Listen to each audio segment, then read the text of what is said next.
You're listening to the Folio Sightlines blog, which brings advisors actionable insights that help them grow their practice. I'm Greg Vigrass, President of Folio Institutional.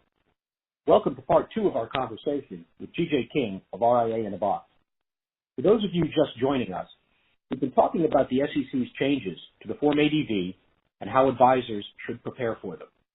In the first part of our conversation, G.J. recapped how the changes will impact advisors and how advisors are reacting to the changes.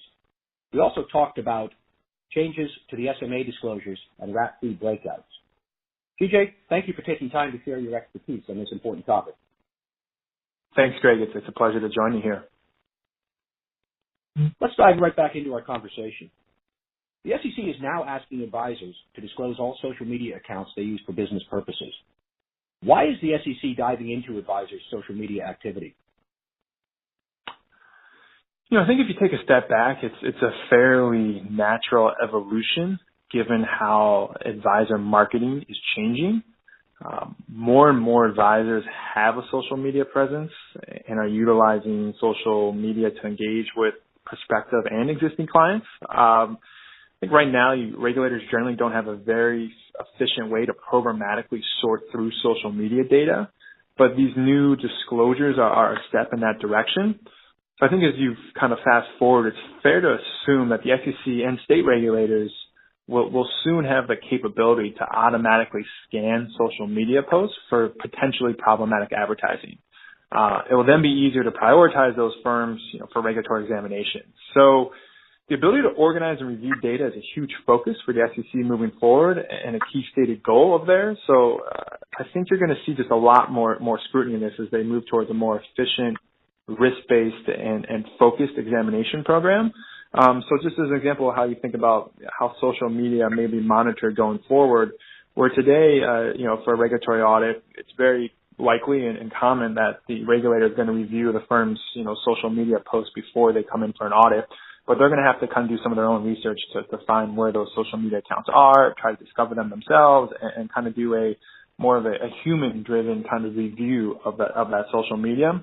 You think about going forward down the road where this may lead ultimately is if the regulators are able to gather all this data into a central database. So if they have everyone's, for example, Twitter username, that's an RIA, and they can programmatically, the technology exists today to aggregate all that data into one single database. So every time one of those accounts posts, it flows into the SEC database.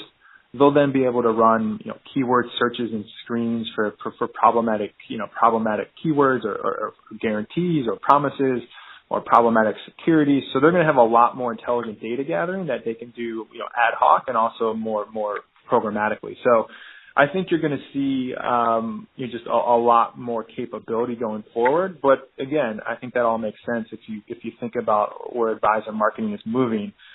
Social media is becoming a larger portion of advisors' marketing strategy, and no surprise that the regulators are trying to do a better job of staying in front of that trend as well.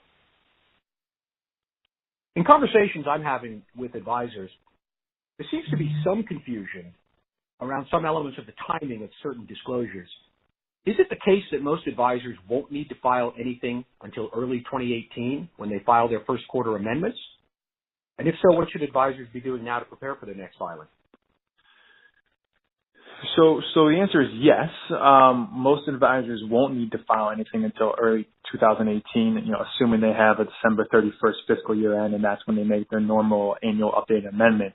But they also need to be careful around interim amendments as well. If they were to make an interim amendment in the coming months before their annual amendment is due, they will be prompted and forced to make these changes during that interim amendment as well.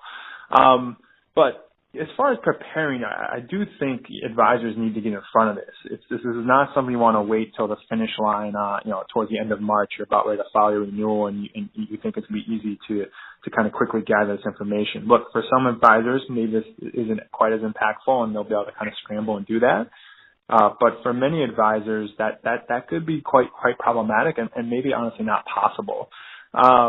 So we think that, you should be getting this data organized now.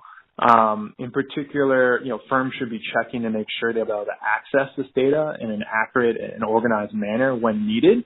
As we talked about earlier on, precision matters. The expectations around data from a regulatory standpoint continue to increase, and you want to make sure you're getting this data done accurately. You do not want to scramble the last minute and potentially make some mistakes that could come back to cause some issues for your firm down the road. Down the road.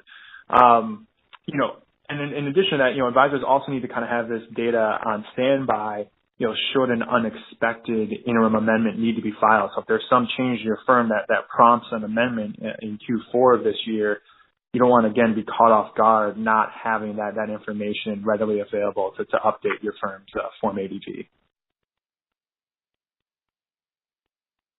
So, GJ, lastly, as a way to maybe wrap up our conversation, do you think more changes to Form ADV are on the horizon? I think you'll continue to see changes in the coming years. So again, maybe not immediately, but as we continue to move towards a world driven by data, not just at the regulatory level, but at the industry level, it's fair to assume that regulators will continue to seek more and more data over time. In addition, while there are not always formal Form ADV changes taking place, there is constant regulatory guidance coming out that may change responses or the needed responses to Form ADV questions. So one example of that is in the recent weeks and months, the SEC provided a guidance that advisors may now need to disclose that they have custody in Item 9 of their Form ADV if they utilize, for example, standing letters of authorization with their clients. So while you won't always see, quote unquote, structural changes to the Form ADV, what is evolving as the industry evolves and new business models evolve is that there's going to be kind of new interpretations and new guidance issued at both the federal and state level. So I think you're going to see kind of changes happening, much more frequently through those means.